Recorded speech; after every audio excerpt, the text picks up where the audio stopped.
You saw it in the news. China was able to pull off one of the biggest diplomatic peace accord, in our generation.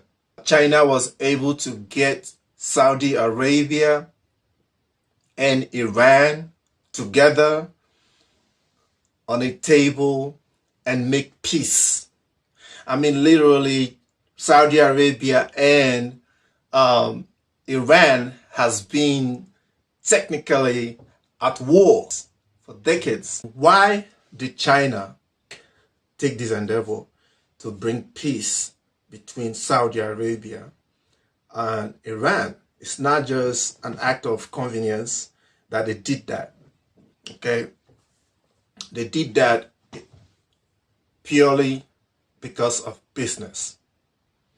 Purely business, okay? It's in the interest of China to have access to the highest producers of the natural resources, the core natural resources it needs to actually reach the height of its ambitious economic and industrial growth. Okay, China needs oil, and it needs humongous amount of oil. In fact, it just can't get enough because of the industrial clout that its country is exhibiting. I mean, that they possess. It is amazing. I mean, China have turned to a production country. I mean, it's just like a factory. Okay, all they do is work 24/7 and produce stuff that we all need over here. That is China for you right now. America has been in charge of running things around the world for decades. Okay, since the fall of the British Empire, America has been in charge, the dominant figure that is calling the shots in almost all the geopolitical zones or regional zones in the whole world, all the continents in the world. Because after the Second World War from 1945, America was not affected physically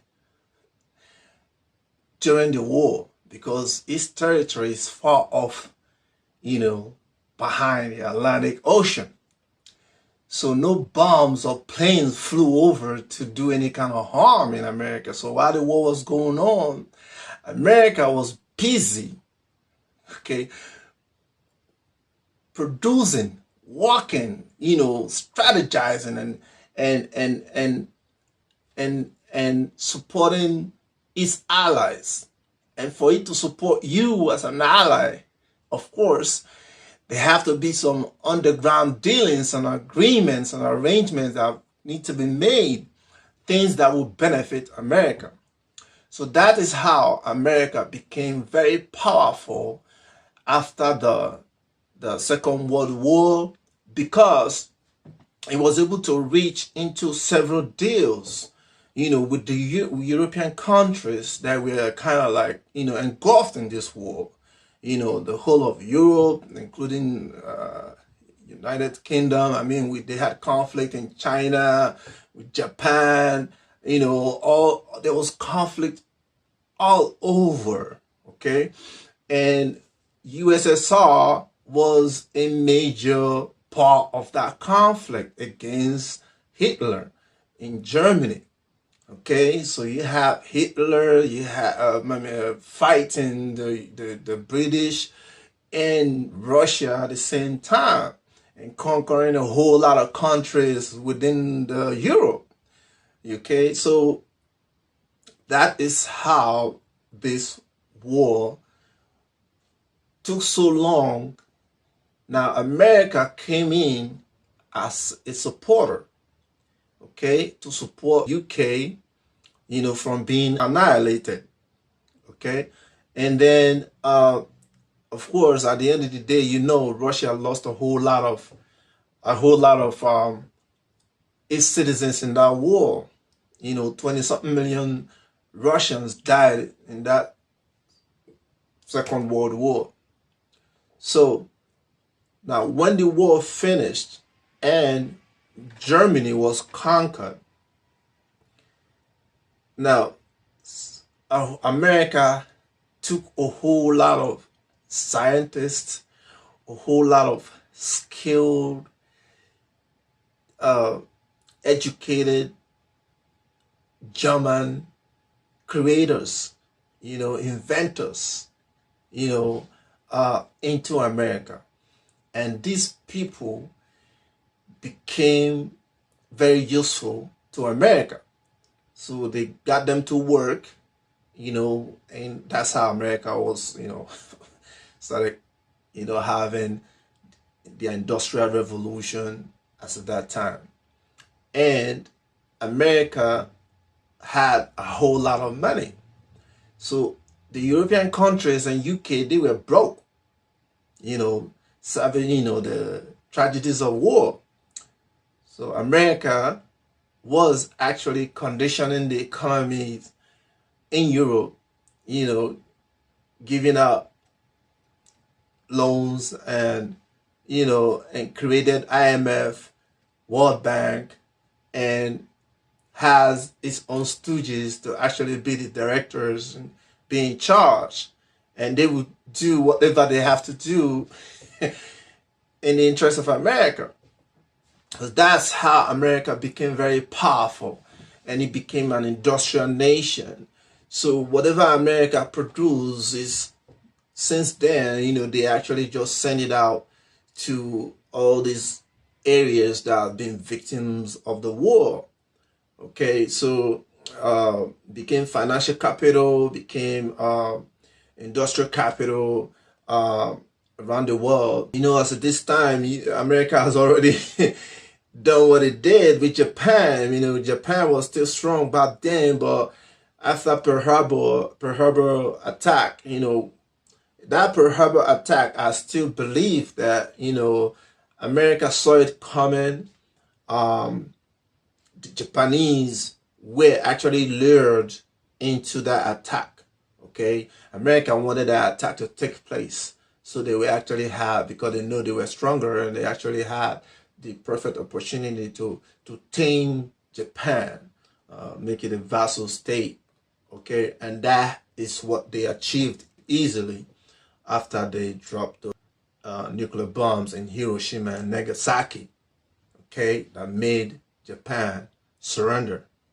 Okay, now we're going back now to the deal, the Iran Saudi Arabia deal. Why did China endeavor took this route to actually make this deal? This deal is very, very crucial for China. It's very crucial for China's success. It's very crucial for China's ambitions. Okay, China is on the go right now. UK, United Kingdom, has reigned. Europe has reigned. America has reigned, dominated the whole world for so long, still dominating. But now we have a new kid on the block, and that is China. And China is coming to stay, whether you like it or not. And this new kid on the block is not coming alone. Okay? It's not coming to make things happen, run things around the world, set new standards around the world alone. Okay? And that is one of the big edge it has over America's dominance. China is coming in now as an industrialist, as a businessman. They're bringing in business. They're coming in with benefits. They're coming in peace. They're coming in for progress. They're not coming in and giving orders and giving conditions and giving, sticks and carrots. Okay? China's coming in to discuss what you want, how they can provide you what you want, and you give them what they want. So what China's new tactics is first finding out what you want, and they will tell you they can make that happen. They can give that to you, and they just tell you what they want. And it's strictly using the principle of mutual benefit to any party that they want to negotiate with. This deal that China have just brokered between Saudi Arabia and Iran is purely business.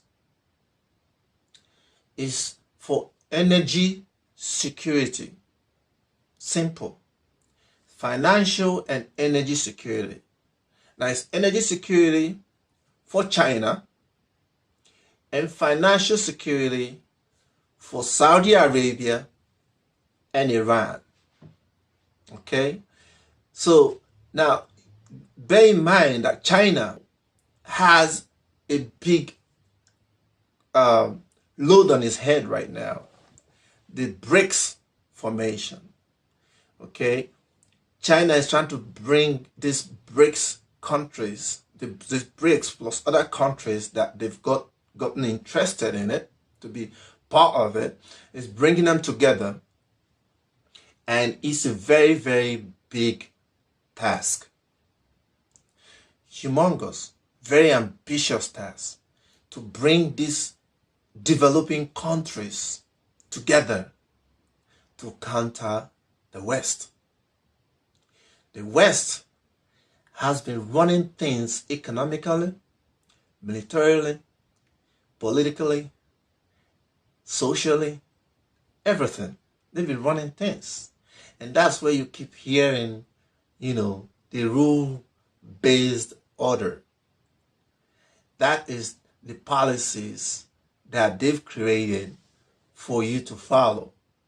That is their rule, which is not actually written out as a template or as we know in international law. In international law is written out, and it's all in the UN Charter. Okay? It's all there, international law guiding every nation's behavior. But when you hear the rule-based order, is actually things that the dominant powers assume as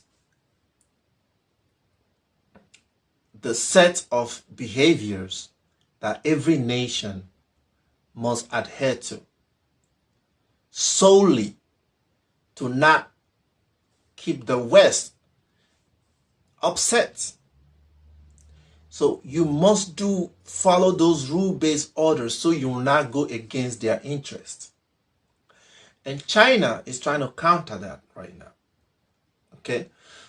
Now, there are a whole lot of things you need to know about China. How did it become so powerful right now to challenge the West? China is not just challenging America. It's challenging the whole West. And how can you challenge the West? The West, they got money. I mean, they are rich, filthy rich. And they got power. When you have money, you have power. They have power as a militarily. Their military might is something to reckon with. I mean, America has the largest military in the whole world. Okay?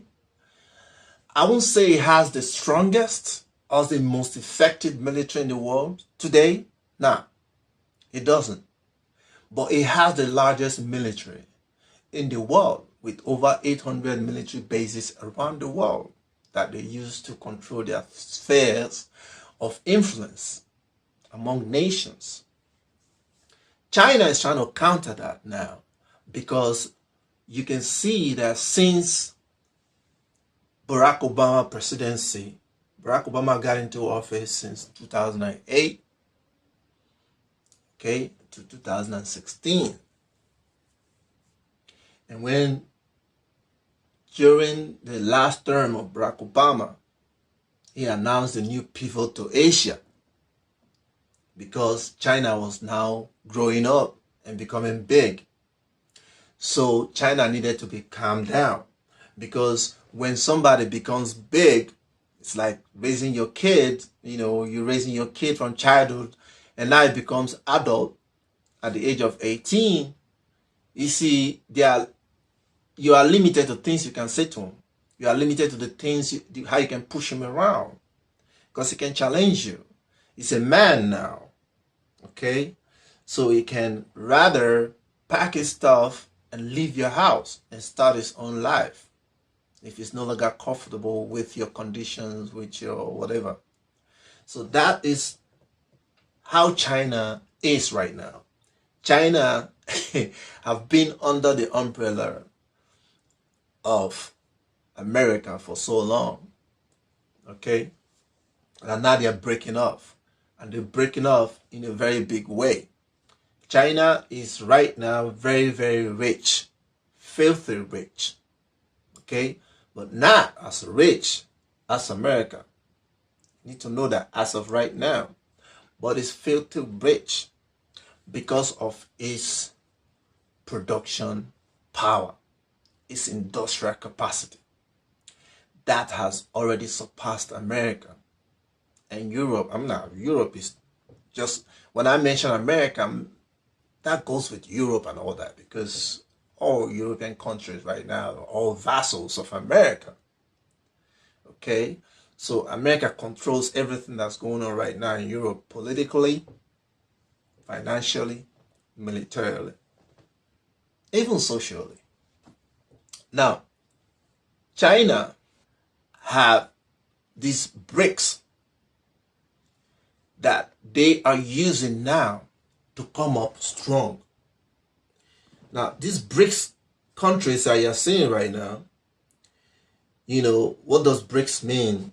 Let me just say that for those that don't know, BRICS represent B for Brazil, R for Russia, I for India, C for China, and S for South Africa.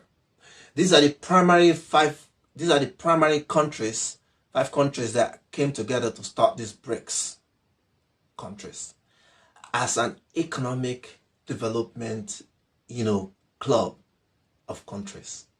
They're not setting up a military outfit to antagonize, dominate or threaten or whatever. China, you should know, everything China does is business. It's strictly interested in business. It's interested in anything that has to do with goods and services. That's it. Okay? Now, the military part of China is only for its own security. China have very huge military right now, but it's only to secure its territory, not to send it out to protect others, other people. No, or to get into conflicts. That's not the priority of China. Okay, because it's not trying to be the world dominator. America dominates the world through its military power. Now, what China is trying to do is the opposite. China is trying to dominate the world through economics, through financial power, through business. And everybody wants to make money. Everybody wants to profit something. Everybody wants to live comfortably. Everybody wants progress, prosperity, development. And that's what China is trying to bring to the rest of the developing countries. Okay?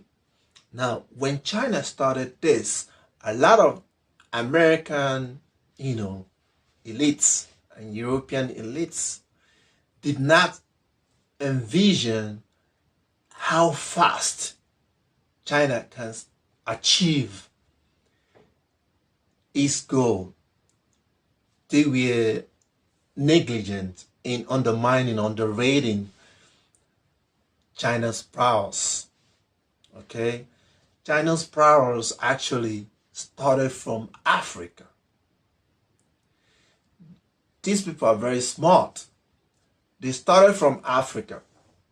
They first went to Africa because they know the Western world, they are only interested in getting from Africa, ripping up Africa, because they see Africa as not as intelligent, not as adventurous, curious, interested in immediate development. They know African leaders are very greedy, very selfish. Most of them are very uneducated. Okay? Most of them, they just love power. They just want to be in power. When you've been enslaved for too long, when you finally break free, you'll be power freak. The freedom will start to intoxicate you. African leaders see themselves as them being deprived of so many glorious lifestyle. So when they finally get the opportunity to see this rosy lifestyle, to see so much money, to see all kind of wealth, they become intoxicated in that. So they become very selfish. They make so much money, steal so much money through corruption, keep it to themselves and for their friends and their immediate family. The Western world don't do that. The Western world will come and steal from you to develop its nation and keep a little for itself. I wish the African leaders can have that vision, that mindset of all this stealing that is stealing. Yes, steal, but use it to develop your country. Okay? It doesn't matter even if you use proxy names to open companies and develop your country. But it is tragic and treasonous. To steal all that assets, wealth, take it to the same Western country that is actually only interested in keeping you that way. You take it over there, buy properties, put in your bank and all that. Okay? Just like up till now, after how many years, more than 10 years that Sani Abacha, former military dictator in Nigeria, died, Nigeria is still receiving refunds of some of the money in billions of dollars that he stole and hid in America. After long judicial processes to obtain this money, they are still coming back with so much consultation, fees flying out of it. That's what I'm talking about. Okay? Now, I don't know the last time you heard that, a Chinese leader, was caught, is being prosecuted for sending $10 billion to America or to Switzerland, and being tried. I don't even recall hearing that in the past 30 years or thereabout. But though China has a very strict policy to corruption right now. If you're found guilty of corruption, treasonous activity in China, they hang you or shoot you. You dead. They sentence you to death. So that has gone a whole long way to discourage, to reduce corruption in Chinese politics. Okay? Now they have their own development bank where members of BRICS can go to that bank and take loan for developmental purposes.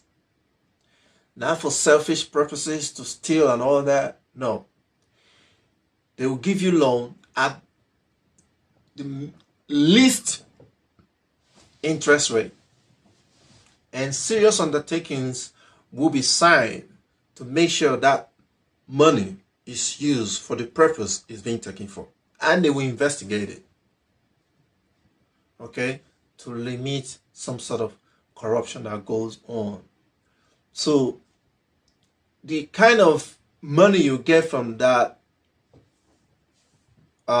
development bank, you can compare that to what you're going to get from IMF or World Bank, where you're going to take a loan and they put clauses on it, give you conditions of how you can get that loan. For you to qualify for that loan, they give you conditions, some policies that you have to change. They will make you to go and change your constitution of your country, some governmental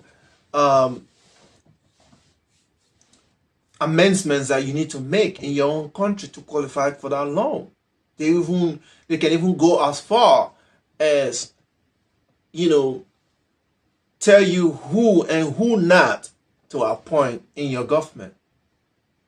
They even go as far to influence your social policies in your country, okay, to get those loans. Now that is a difficult pill to swallow, but a lot of corrupt politicians in Africa easily swallow that. They don't care. They take those loans, they will not develop their country as they should. They steal a whole lot of it. So China have now brought these BRICS and is now portraying these BRICS as the new hope. Okay? Now, African countries, for example, the developing countries, South America, some other countries in Asia, do not qualify to be part of the West, to be part of G7 or G20. Do you understand? So they still left behind like these miscreants. They still left behind like this, undeveloped nations. But when they need what they need to keep maintaining their position, they go to these undeveloped nations and get their resources to keep them at the level they are while they're keeping you where you are. I mean, imagine one country in Europe, France, a French country, one single country, single-handedly controlling almost all the African countries, the Francophone countries, the French-speaking countries in Africa. One country controlling their finances, their minerals, their politics, and even their social lifestyle. One country. Okay? I mean, you guys must have heard, the EFF leader of South Africa, Julius Malema, serving the French ambassador in South Africa a notice of memorandum, literally giving them quick notice order to free these African countries, French African countries, French-speaking African countries, to free them from these neo-colonial agreements that they had with France. Countries like Benin Republic, Togo, Cote d'Ivoire, Central Africa, all these countries,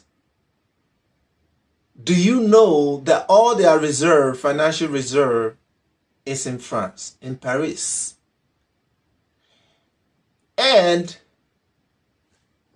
when they need part of that money, they will have to beg for it.